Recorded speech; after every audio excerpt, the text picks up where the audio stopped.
지금 초반 판세, 당권 구도는 확실합니다. 한동훈 대 반한동훈.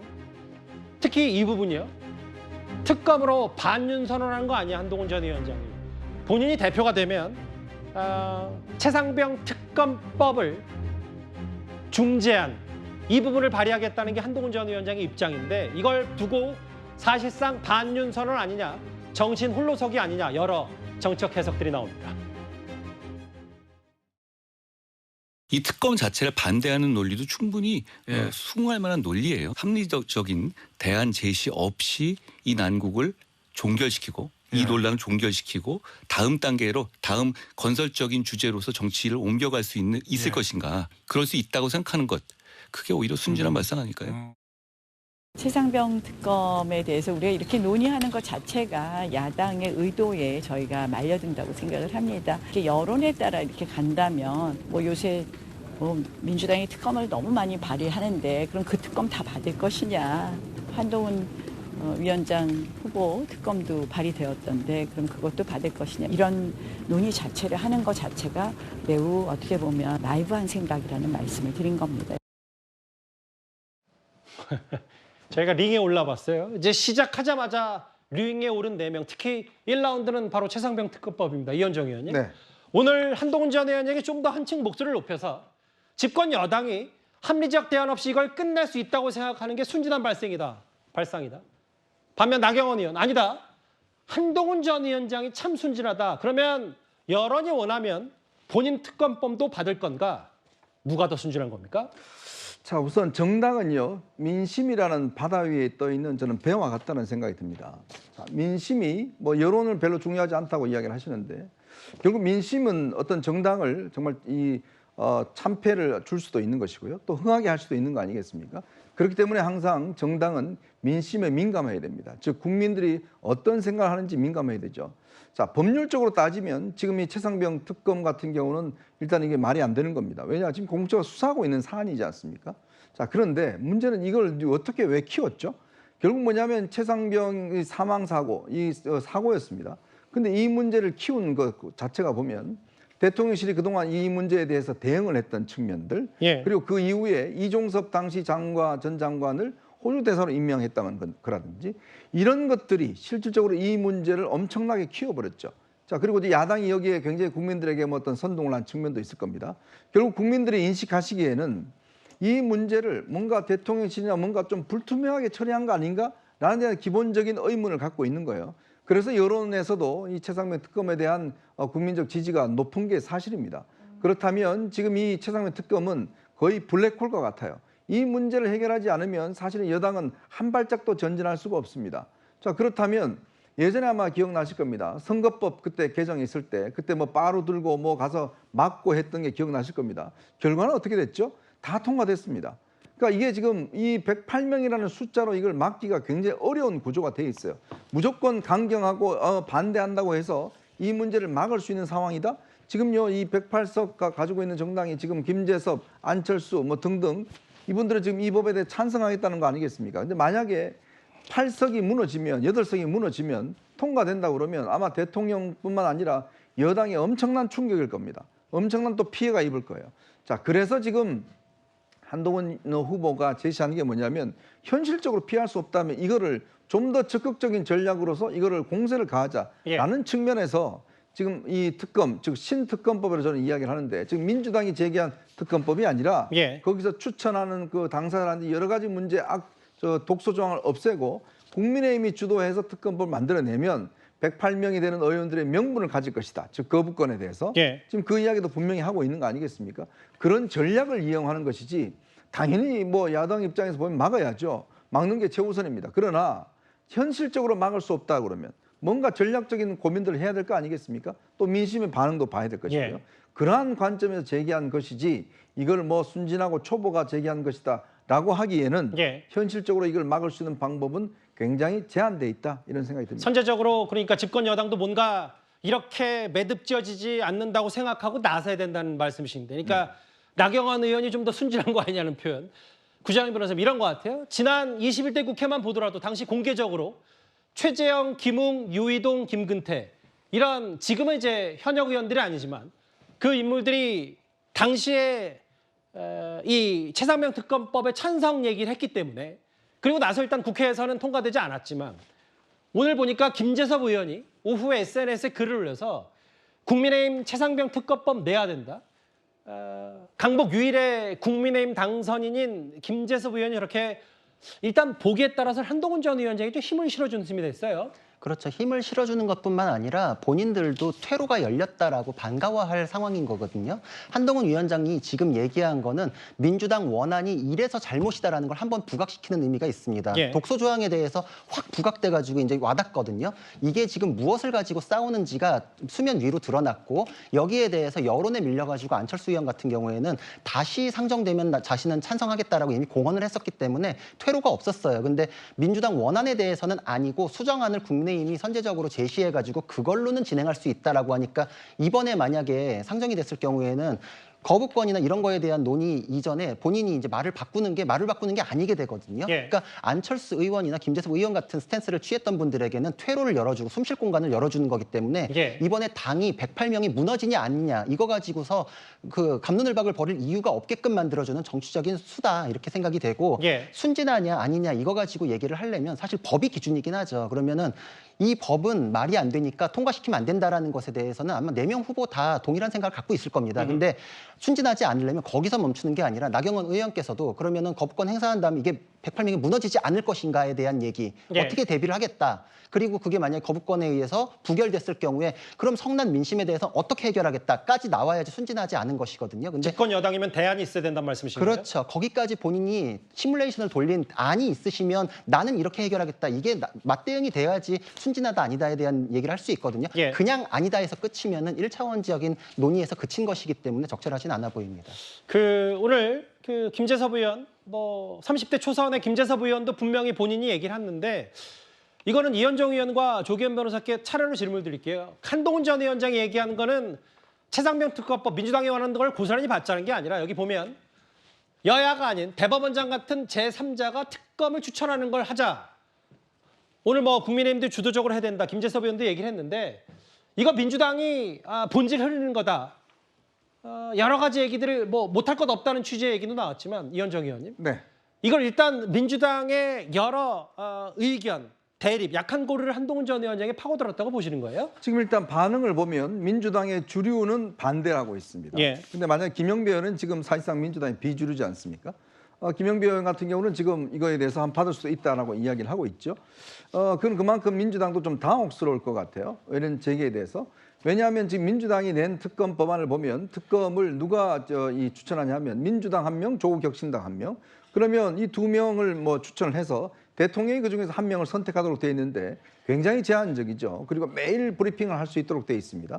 특검 규모도 꽤 많이 이제 등장하고 있죠. 자, 그러면 예를 들어서 특검을 하는데 지금 민주당과 조국혁신당은 이 입장이 가지고 있습니다. 그럼 예를 들어서 민변 출신의 자기와 또 뜻이 맞는 사람들 이런 사람들 임명하면 아마 이제 그런 쪽으로 수사를 몰아갈 겁니다. 예. 그래서 지금 한동훈 후보가 제시한 게 뭐냐면 그러면 이거는 특검을 정말 중립적인 사람으로 임명을 해야 된다. 그래서 예전에 BBK 특검이라든지 2번의 특검에서 대법원장이 추천한 경우가 있습니다. 예. 근데도 그때 당시에 논란이 있었어요. 왜냐하면 대법원장은 본인이 재판을 하는 사람인데 어떻게 특검을 추천하냐 있어서 이게 헌법재판소에까지 가서 당시에 이제 추천은 하지만 선정은 대통령이 하기 때문에 공정성에 문제가 없다라고 해서 당시에 이제 문제가 종결된 바 있습니다. 자, 그렇기 때문에 현재로서는 변협이나 그다음에 이제 대법원장 제3의 기구가 추천하는 방식인데요. 그런 방식을 통해서 즉 공정한 방식으로 인해서 특검을 추천한다고 그러면 민주당이 못 받을 이유가 없는 거 아닌가요? 예. 왜냐하면 국민들이 보시기에도 아니 특검을 그럼 공정한 사람 임명하자는데 그게 지금 민주당 특검법 보면 본인들이 추천하잖아요. 그리고 조국 혁신당이 추천하잖아요. 근데 그거를 제3의 기구에서 공정하게 추천하자 그러면 아마 제가 볼 때는 국민들도 거기에 많이 수긍을 하실 겁니다. 그걸 못 받을 이유는 저는 없다고 봅니다. 예. 논의의 물꼬를 텄으니까요. 아마 민주당 내에서도 고민을 할 겁니다. 그런데 일단 고민할 가치는 있다고 보시는 그렇죠. 거예요? 한동훈 예. 위원장이 말한 저런 제안들이요? 그러면 일단은 이번에 다시 제안된 특검법은 다소 좀 강화된 측면은 분명히 있습니다. 변협 추천권이 없어지고 이 민주당하고 이 비교섭 단체가 추천할 수 있게 했기 때문에 예. 적어도 이제 그런 부분에 있어서는 여지는 있을 수는 있는데 그 적극적인 의지가 있느냐는 봐야 될 것 같습니다. 왜냐하면 국민의힘 전당대회가 7월 23일입니다. 지금 이 특검법은 법사위에서 통과가 됐습니다. 지금 민주당의 입장은 6월 임시국회 내 처리 입장을 갖고 있어요. 그러니까 지금 한동훈 위원장이 당대표가 된 후 이 논의 과정을 거쳐서 7월 23일 이후에 추진하자는 건지 아니면 특검법의 내용이 이렇게 준비가 돼 있다는 건지 뭐 이거 없이 일단 원론적 입장 차원에서 지금 문제 제기를 해놓은 상태이기 때문에 실제 한동훈 위원장이 어떤 의지를 갖고 있는지 봐야 될 것 같고 두 번째는 계속 이 특검법의 독소 조항을 얘기하지 않았습니까? 이제 추천권의 하나인데 아까 말씀하셨지만 대법원장 추천이 있었던 BBK 특검법이 제대로 된 특검을 하지 못했고요. 말씀하신 그 언론적 문제가 있습니다. 사법부의 수장이 특검을 임명하면 결국에 특검을 통해서 수사하고 공소 유지해가지고 재판을 사법부가 하게 되는데 이게 맞느냐는 문제 제기가 계속 있어 왔고 그리고 본인이 한동훈 위원장 본인이 했던 특검이 있지 않습니까? 그거 국민의당이 추천했습니다. 특히 이 사건 같은 경우에 대통령실이 관계된 문제이기 때문에 알겠습니다. 야당이 추천하는 것이 그게 객관적이고 공정하지 않느냐 이렇게 단정하기 어려운 거죠. 과거 특검하고 비교해 봤을 때도 실제 수사에서의 공정성을 어떻게 담보하느냐에 중점을 두고 봐야지 추천권에서 야당의 입장을 가지고 수사할 거라고 지금 전제해놓고 이걸 독소조항으로 단정할 문제는 아니라고 보고요. 다만 어쨌든 의지를 표명했고 알겠습니다. 여지를 뒀기 때문에 민주당 안에서도 아마 적극적 제안을 한다면 검토는 할 수 있지 않을까 봅니다. 제3자가 특검 추천했다. 나머지 3명의 후보는 반대하고 있어요. 이 한 전 위원장이 쏘아올린 1라운드 최상병 특검. 그런데 이제 한 전 위원장이 이런 정도의 카드를 던진 건 지금 보수가 진일멸렬하기 때문에 뭔가 정면 돌파를 해야 된다는 이런 성격도 있겠지만 이제 용산과의 정면 충돌도 불가피해 보입니다. 어제 한동훈 전 위원장을 윤 대통령 관련한 관계를 이렇게 표현하기도 했습니다.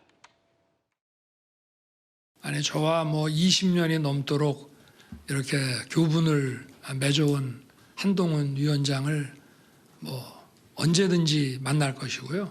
또 아마 선거 이후에 본인도 많이 좀 지치고 또 재충전이 필요한 것 같아서 부담을 안 주고 기다리는 것이 맞지 않나 이렇게 생각을 해서 있습니다만은 언제든지 뭐 식사도 하고 만나게 될 것이라고 말씀드리겠습니다.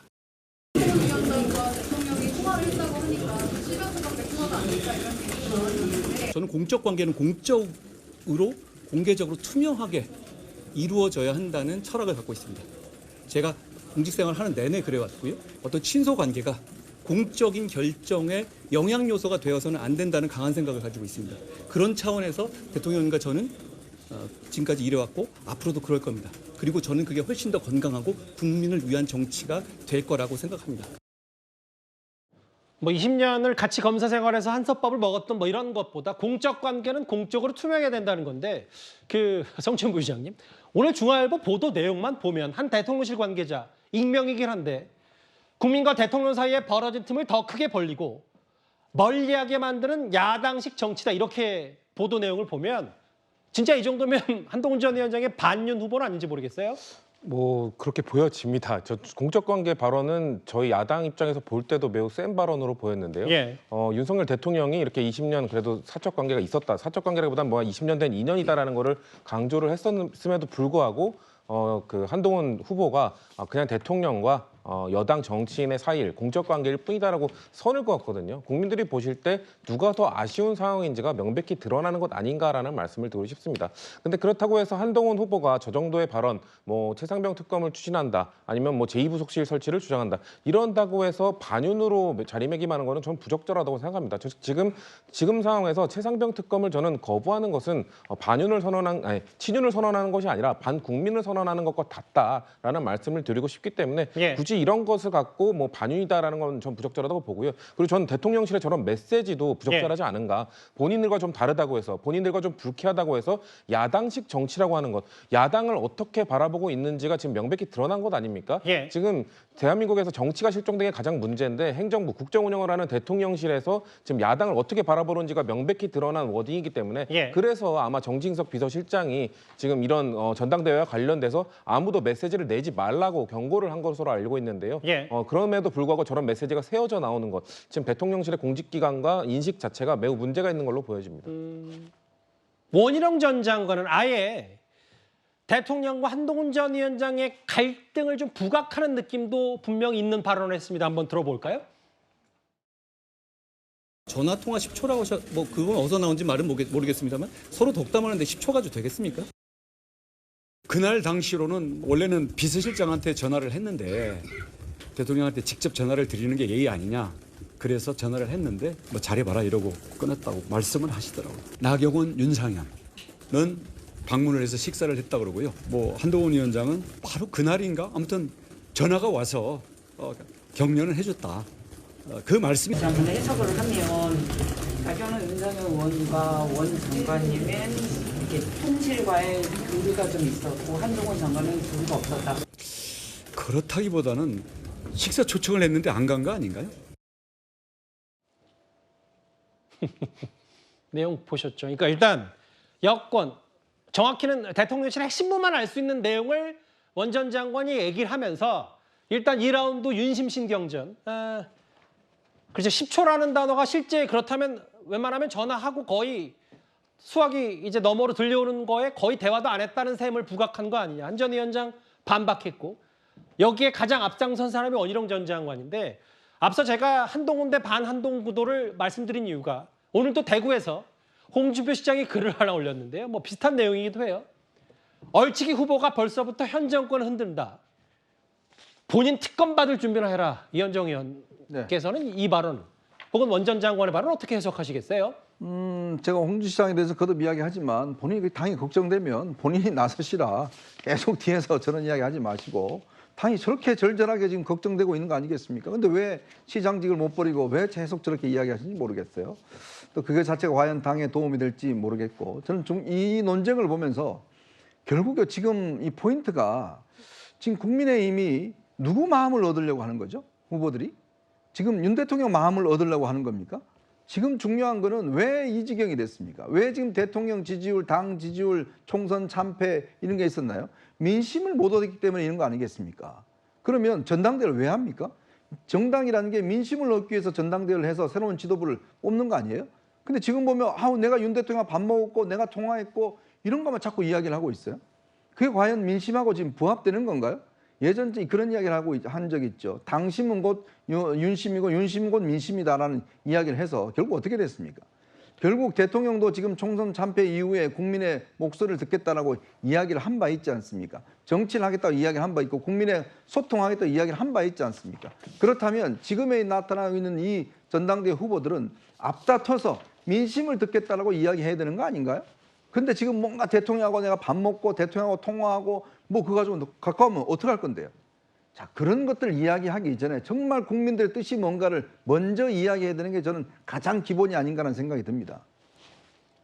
뭐 어떻게 하긴 어떻게 하겠습니까? 또 관계가 좋으면 좋을 수도 있고. 그만큼 일단 집권 여당 집권을 했다. 지금 현 대통령 임기 3년 남았고 같이 가야 보수가 성공한다는 괴가 원 전 장관의 주장이고 글쎄요. 뭐 공적 관계 얘기하면서 일각에서 얘기하는 10초 통화에 대해서 덕담하는데 10초로 되겠냐. 일단 윤심 신경전도 분명히 있습니다. 뭐 그 자체가 옳고 그르냐의 문제도 있겠지만 이게 현실이기 때문에 결국 당원의 80%가 이걸 어떻게 바라보느냐도 큰 관건이겠죠. 그런데 김건희 여사 관련해서도 한동훈 전 위원장과 원희룡 전 장관의 공방이 있었습니다. 김건희 여사 도이치 사건, 이거 오래된 사건입니다. 자, 지난 2년 동안 검찰에 수사했습니다. 결론 냈습니까? 지금 민주당의 특검의 소재로 주렁주렁하게 끌려온다라는 게 과연 우리 지난 2년 동안 우리 법무부는 무엇을 냈고 우리 사법부는 무엇을 냈고 우리 여당의 지도부는 무엇을 냈는가? 수사를 법무부가 하는 건 아니고요. 법무부가 우리 정부의 기조에 의해서 수사 지휘권을 행사하지 않고 있죠. 한동훈 전 위원장을 가장 세게 집중적으로 때리기 시작한 게 바로 원 전 장관인 듯하고 오늘 발언 김건희 여사 특검 공세 때 법무부는 뭐 했냐. 일단 구자랑 변호사님 이 얘기 원 전 장관의 얘기 어떻게 들으셨어요? 근데 수사를 법무부가 하는 것이 아니라는 거는 이제 상식의 영역이고 유일하게 수사에 개입할 수 있는 게 수사 지휘권이라는 건데 수사 지휘권이라는 건 극히 예외적으로만 행사되는 것이라서 오히려 이전 문재인 정권 때 행사가 됐던 게 문제가 됐지 보통은 행사되는 걸 문제 삼지 안 하는 거에 대해서는 수사기관에게 맡겨가지고 공정하게 진행되는구나 이걸 상식으로 여기고 있었거든요. 그러니까 개입을 안 하는 게 원칙이고 그것에 대해서 문제를 삼을 수는 없다. 그리고 김건희 여사에 대한 사건은 지난 2년에 대해서 지적을 한다 치면 그때 무르익은 사건이 지금 법무부 장관이 바뀐 게 지금 벌써 한 반년이 넘었거든요. 그럼 지금은 왜 안 하냐에 대해서도 마찬가지로 공격을 하는 비판 발언을 하게 되는데 지금 상황은 똑같아요. 법무부 장관이 누군지에 대해서 지적을 하거나 이럴 상황이 아니고 관련된 사람들에 대한 형사 사건이 지금 이제 항소심 판결이 머지 않았거든요. 그러니까 수사는 그거에 의해서 진행이 됐고 그 결론을 보면서 할 수 있기 때문에 더 심사숙고해가지고 결론을 내린다라는 게 지금 법무부의 아마 입장일 수도 있거든요. 그것에 대해서 지적을 하고자 하신다면 현재 법무부 장관에 대해서도 왜 그럼 더 시간이 지났는데 안 하느냐 뭐 이런 거에 대한 얘기가 될 수밖에 없기 때문에 논리 일관성을 따진다면 이게 지금 한동훈 장관에 대한 공격만으로 그칠 수 있는 사안은 아닌 걸로 보입니다. 반론 아닌 반론을 좀 들어봐야 될 것 같은데 조기현 변호사님 이런 거겠죠. 그러니까 사실은 그 원 전 장관의 비판의 대상은 뭐 김건희 여사 관련 이슈들이겠지만 친윤 혹은 대통령실 핵심에 대해서 한동훈 전 위원장이 갖고 있는 불만 중에 법무부 장관실의 이재명 대표에 대한 사법 처리가 왜 제대로 했다면 이재명 대표가 지금 구속을 면한 이후에 여러 가지 이런 후에 정치적 행보는 없지 않느냐 이런 근본적인 문제도 함께 엮여 있는 듯하거든요. 어떻게 보십니까?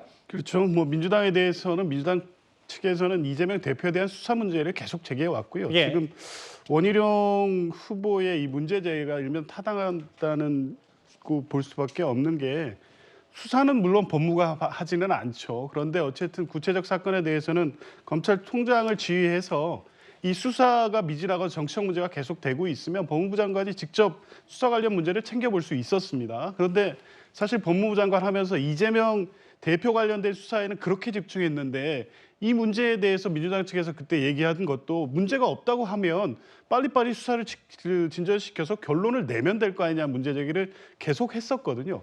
그러니까 민주당에 대한 수사를 들여다보듯이 또 민주당에 대한 수사를 챙기고 직접 국회에 나와서 체포영장에 대한 설명을 하듯이 이 사건을 구체적으로 이렇게 확인하고 챙겼다고 한다면 지금 원희룡 이 후보가 얘기하는 것처럼 진작에 어떤 이 매듭이 되거나 가름이 젖을 수 있었던 사건인데 지금까지 온 부분에 있어서는 적어도 법무부 장관 시절에 한동훈 이 후보가 이 부분에 대해서 또 적절하게 역할을 하지 않거나 김건희 여사 관련돼서 대통령의 눈치를 보면서 제대로 못한 부분은 분명히 있는 거죠. 근데 그거는 분명히 있다라고 얘기하기는 좀 곤란하다고 생각되는 게 이재명 대표에 대해서도 이화영 부지사에 대한 판결이 선고되니까 그 이후에 기소했잖아요.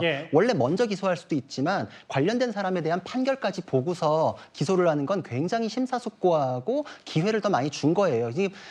관련된 사건에 대한 사건 내용을 보고하는 구조는 똑같습니다.